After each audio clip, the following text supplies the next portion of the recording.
Going up. Fire in the hole! Good something, man. All good. All good.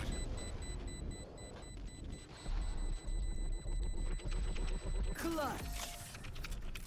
Ooh, that's going on a highlight reel for sure. Valorant is a 5v5 character-based tac-shooter published and developed by Riot Games. After spending 5 years in development, it was announced as Project A, which promised to be a highly competitive game where team play and precise aiming really matters. Less than a year later, Valorant hit closed beta with over 1 million people tuning in on Twitch for a chance to play. This whole Twitch event felt like one of the most hyped gaming events I've ever seen, with fans from every game genre coming together to play. Even a lot of my friends that don't like Counter-Strike spent days getting into this beta. It just had so much momentum going for it, which carried over into its global release on June 2nd, 2020. So now I've put around 100 hours into the game between the beta and the full release. So did it live up to the hype? I don't know. Let's find out.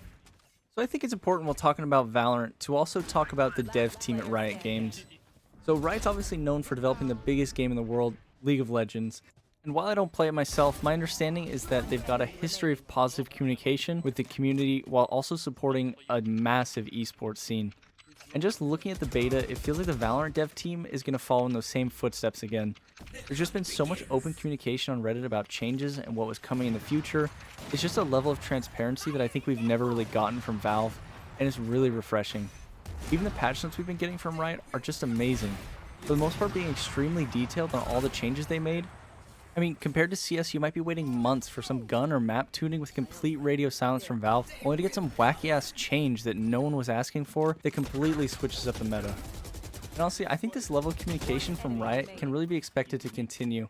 It's not like they're just dipping their toes in the genre. They really want this to be the next big esport, and they're willing to dump a lot of resources into it to make sure it gets there. I mean, currently there are over 100 devs actively working on the Valorant team. Comparatively, CSGO has between 20 and 30. I think it's done wonders to build up the community surrounding the game, but it really does feel like they're backing up their claim of wanting to be in this for years to come. So now the Riot jerks out of the way, let's get back to Valorant, and more specifically, its gameplay. So Valorant's a strictly multiplayer game where 2 teams of 5 go head to head in a bomb defusal type scenario.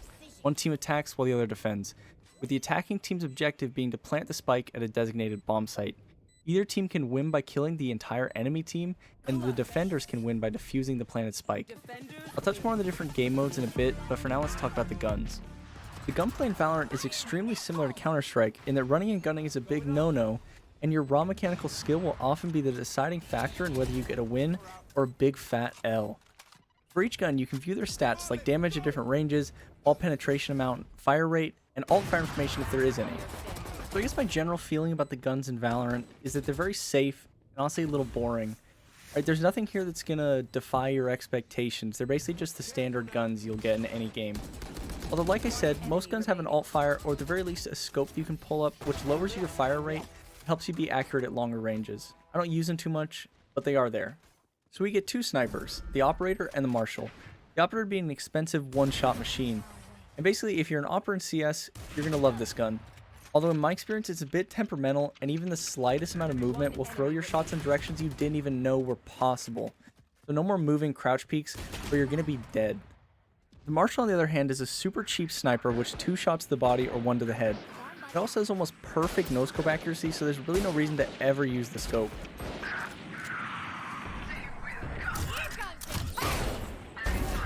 One enemy remaining.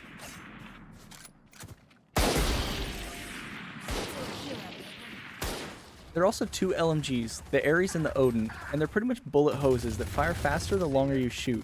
The Ares is pretty much the Scooty Puff Jr. version of the Odin with less bullets and a slower firing rate, but always before buying the Ares. Just remember that Scooty Puff Jr. sucks! In 1,000 years, I'll get right on it. So onto the main guns everyone's going to be using. We've got 4 different rifles, first being the Bulldog, which is the cheapest available, which has a standard damage at any range, requiring 5 bullets to the body of armored enemies, or 2 to the head. This gun also has a really good alt burst fire, which rapidly puts out 3 bullets with surprisingly high accuracy. This is followed by the Guardian, which is a semi-automatic rifle. Again, with the same damage at any range, it will one-shot anyone in the head, which makes one-taps with it feel so good. Honestly, I think the only reason to buy this gun is just to style on some people with your one clicks. At only 200 credits more, the next two rifles are probably better in most situations. Just like in CS, we've got two main rifles, which in Valorant are the Phantom and the Vandal. The Phantom being a fast-firing silence gun with 30 bullets, pretty much the M4A1S, and the Vandal which can one-click anyone in the head from any range, this being the equivalent of the AK. It has 25 bullets, is unsilenced, and has a slower fire rate. So in my opinion, the Phantom is better in just about every way. And in fact, I don't think I've bought it since the start of the beta before I knew any better. It just shoots so fast with a fairly easy spray that there aren't many situations in which you'll dink someone for them to get away with 2 HP. Also, another big thing is that the Phantom will one-shot armored enemies up to 15 meters away. So all those years of 89-1 rage-inducing moments are a thing of the past.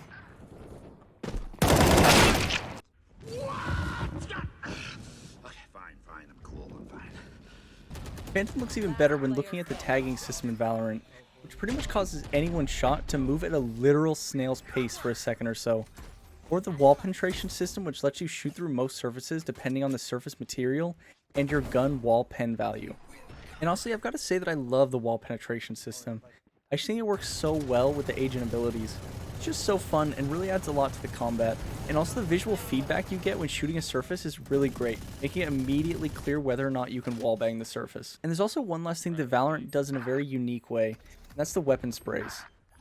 So in Counter-Strike, every gun has the same exact spray no matter how many times you shoot it, and you can eventually commit those sprays to your muscle memory, and it just raises the skill ceiling of the game. In Valorant, the sprays are the same for the first 7 or 8 bullets, and then randomly move left and right. It's kind of a strange system that takes a little bit to get used to, and at first I really hated it, because I've always been a sprayer, and so having that random element in such a skill-based game felt really weird to me. Although you can learn to handle the randomness pretty well just by watching your weapon sway back and forth in the corner of your screen. But even after playing for so many hours, I still would heavily prefer to have a constant spray pattern. So after the rifles, there are 2 SMGs, the Spectre and the Stinger.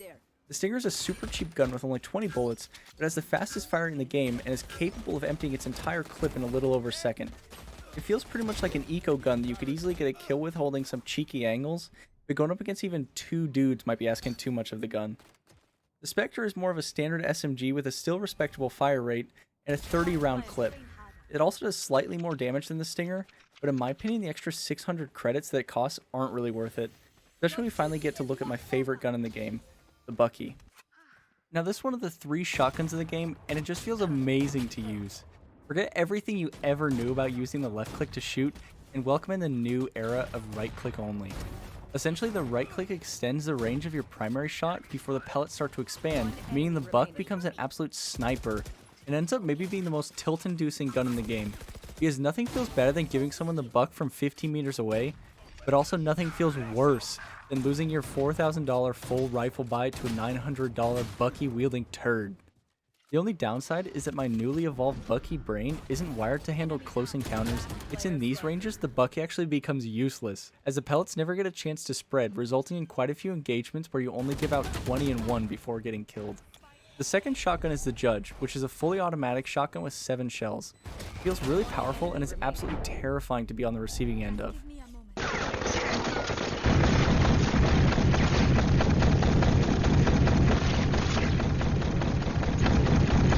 Caught one!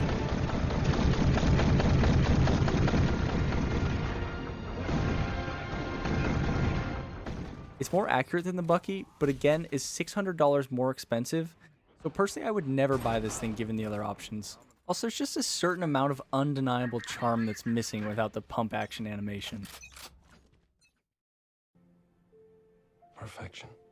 The last shotgun is actually in the pistol category, which is the final and most basic type. The Shorty is exactly what it sounds like, essentially a super shotgun that will tear someone up if they walk around the wrong corner. It's a $200 pistol, making it usually worth the gamble on full eco rounds.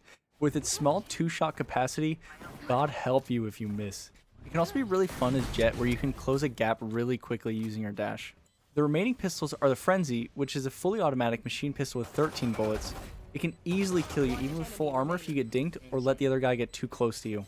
The Ghost, which is a silenced pistol that you will see everyone buying on Pistol Round, as it will one-shot unarmored guys up to 30 meters away, and the last 2, which are actually my favorite pistols. First, the Sheriff, which is Valorant's version of the Deagle, and just like the Deagle, getting headshots feels so satisfying. and the last being the starter pistol, the Classic. Now the Classic isn't a mind-blowing gun or anything, it's not terrible by any means, but what I love about it is the alt-fire, which puts out sort of a triangle of bullets at once. It doesn't always work out, but if you actually hit someone with those 3 bullets or get a headshot, they're basically done. And that's not to mention there's just as accurate one in the air. So yeah, the guns are a huge part of what makes a game like Valorant fun, but the biggest draw for Valorant is the unique agents you get to play as. Currently there are 11 agents which all fill various roles. For the most part, they all have completely unique playstyles. In order to succeed, you're going to have to learn what all of them do and how to best use their abilities as a team. So initially, everybody starts with the same 5 agents: Brimstone, Jett, Phoenix, Sage, and Sova, and just by playing pretty quickly you can unlock the next 2 agents. But just choose carefully, because while these 2 are called free agent unlocks, the third will take you many more hours to unlock through an agent contract. So I think the agents have been implemented almost perfectly into this type of game, so that someone's mechanical skills is still the largest factor in how well they will do. But someone with great game sense and a mind for ability usage and strategy can fare almost just as well. As an example, in CSGO, anyone can buy smoke grenades, but in Valorant, if you want smokes, you're going to need to bring a Brimstone, Jett, Omen, or Viper with you, who will then need to buy those smokes and use them to help their team. If you want to flash, you're going to need Breach, Phoenix, Omen, or Reyna. And it's one of those things I love and hate about the game. It requires a high level of team communication to actually win. Since no agents can do everything in the game, you really have to rely on your team to know how to use their agent in order to help your odds of winning. And of course there are games where someone will completely pub stomp on their own without much help from their team, but these are really the exception, not the rule, and seem to be more of an issue with Valorant's matchmaking than anything. Now, I said that the agents are implemented almost perfectly, and that's because not every agent is made equally. Some are strictly utility, while others can deal a lot of damage with their abilities, and with each new agent added, there feels like there's a pretty good chance to introduce something that the community isn't going to like. It happened with Raze, who has 4 damaging abilities, her ult being a bazooka that really rustled some jimmies when she was first released in the beta. The next being Reyna, who I absolutely hate playing against, but right after the launch, I'd seen a lot of threads already discussing if she's overpowered. Now, I don't know much about that, but my point is that as they keep adding new agents, and I do believe they'll be adding a lot more, they're most likely not going to keep giving these new agents abilities that a lot of the other agents on the roster already have, like smokes, and we're going to keep seeing distinct abilities that are going to feel overpowered. And I think that's only natural as the game grows, and again, luckily Riot has been extremely receptive of community feedback when it comes to making changes to the guns, agents, or maps. So now moving on to what the game actually has to offer. We get 2 game modes, Spike Rush and Unrated, with the ranked mode being disabled for a little bit into the release. For each game mode, you can queue with up to 5 of your friends, and the matchmaking is supposedly supposed to find you a pretty even match. You can also solo queue, but that's more of a crapshoot, and sometimes you'll be put onto a team with a 3 or 4 stack, and you're sort of going to be the odd man out. So once you actually get into a game, you're going to be taken to an agent select screen. Just like any character-based game, you're going to get people who insta-lock and then complain about you not playing whoever they think you should. I am both shield and sword. Once you actually load into a map on Unrated, the first thing you're going to want to know about is the economy system, in which you get money for kills, planting the spike, winning or losing, where winning the round obviously gives you the most. The money you earn can then be used to buy your abilities or other equipment like armor or guns. The abilities are also worth than CS grenades in the way that they're not lost if you die before using them. The economy aspect is really a huge part of the game and needs to be learned really quickly if you want to get better. Knowing when to buy, force up, full save, or half buy are huge because if your economy gets out of control in a game like this, it's usually really hard to come back from. And speaking of buying, one of the coolest new features in Valorant is their gun dropping system. So let's say your teammate wants a gun but doesn't have enough money to buy it themselves along with armor or their abilities, they can just request to drop through the buy menu, and then someone can open their own buy menu and purchase that gun for them right away. It's an amazing system, and honestly, it's just some crazy quality of life innovation that I didn't know I was missing until I've used it, and now it's going to be hard going back to the awkward gun shuffling drop system in CS. You're also no longer stuck in your spawn until the round begins. At the start of each round, both teams get to roam around a small area of the map where the middle blocked off by walls, and it's really great not to have any confusion about where everyone's playing in the round. So once the round begins, the walls vanish and the real fun starts. There's just so many different ways a round can play out, and that's really what keeps a game like Valorant feeling fresh even after playing on the same maps for the 100th time. Maybe the defenders decide to play passive and hold angles, or perhaps one of them has their ult and wants to go aggro, so they have their teammates use their abilities in a way to set them up best. There are just countless ways ability usage can change the round, and when you pull off some big brain play that completely flips it on its head, it just feels amazing. And outside of the abilities, there's just the basic gunplay that's just so fun. I mean, I thought I liked the headshot effect in CS, but in Valorant you get this super satisfying sound and huge blood splatter, and I think it's just about perfect. And with each kill, the kill sound effect just keeps building, hyping you up more and more. So yeah, the gunplay just feels great, and as you play more and get better, it just becomes even more rewarding. Also, Valorant's opted for shorter game lengths with only 12 rounds per half, and the first to 13 points wins. It's a formula that's been used for 20 years, and it works just as well for Valorant. The other game mode we get is the super short spike rush, where the first to 4 points wins. Everyone in the game spawns with the same gun randomly picked each round. All of their normal abilities available, and everyone on the attacking side carrying a spike. There's some orbs that are placed around the map that give a buff to the team which picks it up. I think it's a pretty fun mode, and since it's so short, it's a great way to get a small dose of Valorant. So outside of those, Riot's come out to say they're working on other game modes, and a version of Deathmatch to warm up on. But honestly, Valorant feels pretty light on content. So at the time of writing this, I have over 3,100 hours played in CSGO. That isn't even counting the many hours that I spent playing Source when I was younger. And let me tell you, I definitely didn't put most of those hours into the normal 5v5 game mode. Instead, I've put so much time playing countless custom maps. That might have been bunny hopping, surfing, gun game, KZ, mini games, murder, or whatever it may be. But the point is that even if I wasn't in the mood to play a high-stress competitive game, I would still always come back to Counter-Strike because there's just so much more to it than the base game. And it's really why I love the game so much. With Valorant, I just don't think we're ever going to see that sort of community content in the game. And it's really too bad because it gets tiring playing competitive game after competitive game. And even playing unrated, you might run into a totally toxic team that ruins your experience for the entire 30 to 40 minute map. For me, it sort of cements this game as more of a phase than anything, because when I get burnt out on grinding ranked, just like I did in the beta, there's really no other reason to ever open Valorant. Riot did at least put some effort into including their own version of some popular community maps with their practice range. So in the range, we've got bots which you can warm up on using a number of different settings. You can also practice your weapon spray on a movable target, which also has a bot attached to it, so you can see how much damage your gun would be doing at that range. There's also some small practice scenarios where you defend or defuse a spike against some bots, and I don't really think anybody's going to be using these after playing through them once going through the tutorial. In the range, you can also test out any agent, even if you don't have them unlocked, so you can really get a feel for who you might like before putting a lot of time into unlocking them. The last thing is there's a little climb map which has been built into the practice range. It's pretty cool, and the way the broken up sections of the map were used as platforms is really well done. But knowing that it might be the only climb map we ever get in Valorant is just a shame. Aside from the practice range, we get a pool of 4 maps: Bind, Split, Haven, and Ascent, each one having their own little gimmick. Bind has teleporters that send you on a one-way trip to other sections of the map while making enough noise to alert everyone around that somebody just went through. But just be careful because abilities can also go through, just like Raze's grenades or Sova's shock darts. Next we have Split, which is a really vertical map with plenty of changes in elevation between the midsection and either bomb site. Haven is also really out there and has 3 bomb sites. You will not kill my ally. And the last being Ascent, which has this huge mid-courtyard area and destructible doors that can be lowered by the player.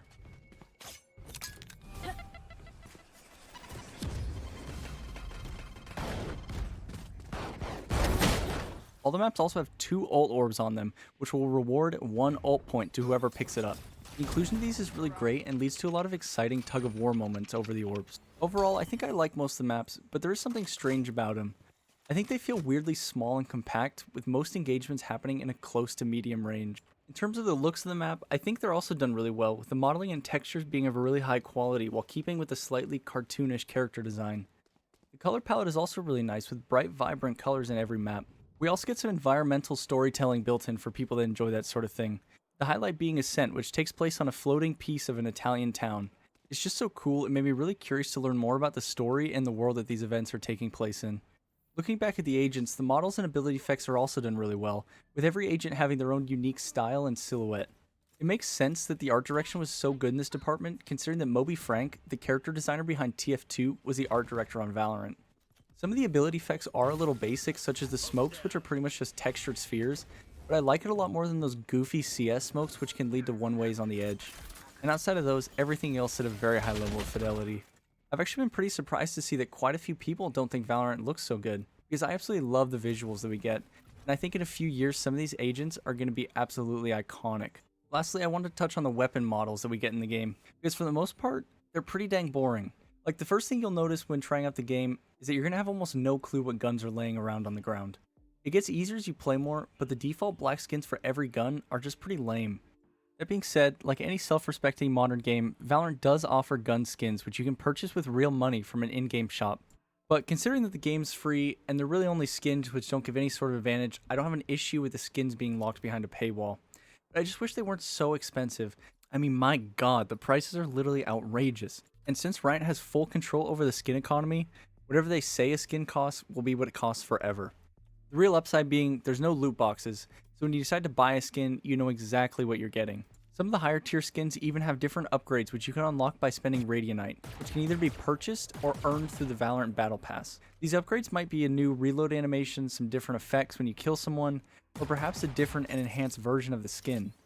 I think the idea of the upgraded skins is really cool, but I absolutely hate the Radianite system. It just feels really scummy and anti-consumer, just trying to suck any money they can out of the user. I think a system where you can get your upgrades just by playing with that gun would feel way better. I mean, Fortnite has this exact system with their Battle Pass skins, and it really just turned me off from getting into the Valorant skin game. So again, just like any modern game, Valorant has a paid Battle Pass, which will cost you $10. The Battle Pass has 50 tiers, which are split up into 10 chapters. It works out to be around 12 gun skins, 100 Radianite, some player cards, gun buddies, and sprays. I really would have liked to have seen Valorant points, which is the currency used to purchase the Battle Pass, also be included. This is just like other ones we've seen before, but I really can't complain too much considering this is completely optional in a free-to-play game. So it seems like the Battle Passes are going to last for around 2 months, and I've heard they're going to take around 100 hours of play to complete. So if you're going to be playing a buttload of Valorant, it probably makes sense picking it up at some point and supporting the devs. So after the visuals, I want to talk a little bit about the sound design. In terms of guns, the gunshot effects are really well done. They all just fit their respective weapon perfectly, and I don't think there's a single one that I would change. Next up are the agents along with their abilities. So every agent is fully voice acted with plenty of contextual lines which gives so much personality to each one. The lines you hear at the start of the rounds are also pretty dynamic, changing depending on which agents are on your team or the enemy team. They've got one ugly looking crew. No offense to any of us. I just love how much extra flavor it brings to the game, and all the voice actors have done a really great job bringing these agents to life. In terms of agent abilities, the sounds are also really well done. Every ability is telegraphed with a sound cue, which gives your team or the enemies time to react. It's a really smart way to balance the abilities and make sure that you're never unfairly caught out by an ability with no warning. There's also a pretty neat feature where you get a little circle on the minimap which shows the area in which you can be heard running. It works pretty well, although I did have some issues with the movement noise in the game. I mean, in general, I just think it's pretty loud, and quite a few times I had trouble pinpointing exactly where somebody might be coming from or how far away they might be from me. I also like some of the tracks that we get in Valorant, like when loading into a game or the one that plays when you win.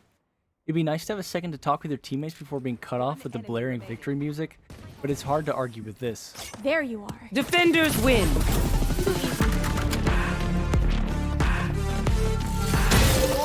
Overall, I think the sound design in Valorant is also pretty exceptional. Outside of a few minor problems, the biggest issue being the portal in the practice range. It's trying to kill me.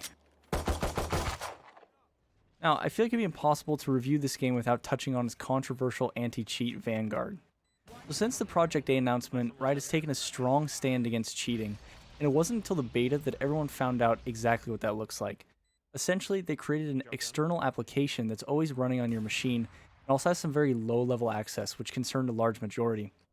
I've had my own issues with it blocking some of my drivers, with the game requiring numerous reboots before Vanguard would let me into the client. The real upside being that I haven't played a single game with cheaters yet. That isn't to say that they aren't out there, but Vanguard is doing a pretty great job catching cheaters and hitting them with the hottest of hardware ID bans. Now, I don't love Vanguard on my machine, but I also don't think it's the next Skynet either. Sir? Shall I? No. It's my job now.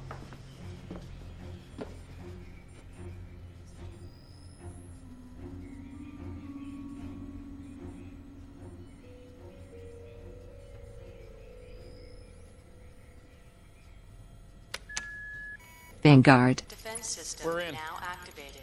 Past the firewalls, local defense nets, Minutemen, and subs. Vanguard. Fully operational, processing at 60 teraflops. Vanguard. System is Sir, now it should take less than a minute to find the virus and Refer kill it. all access inquiries to your supervisor. Let's pray to God this works. Vanguard. Defense system now activated.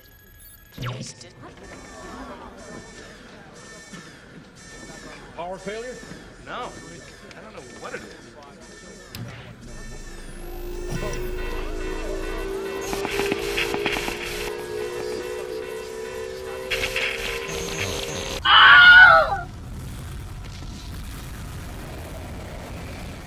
So I guess my final thoughts on Valorant is it's pretty great for what it is.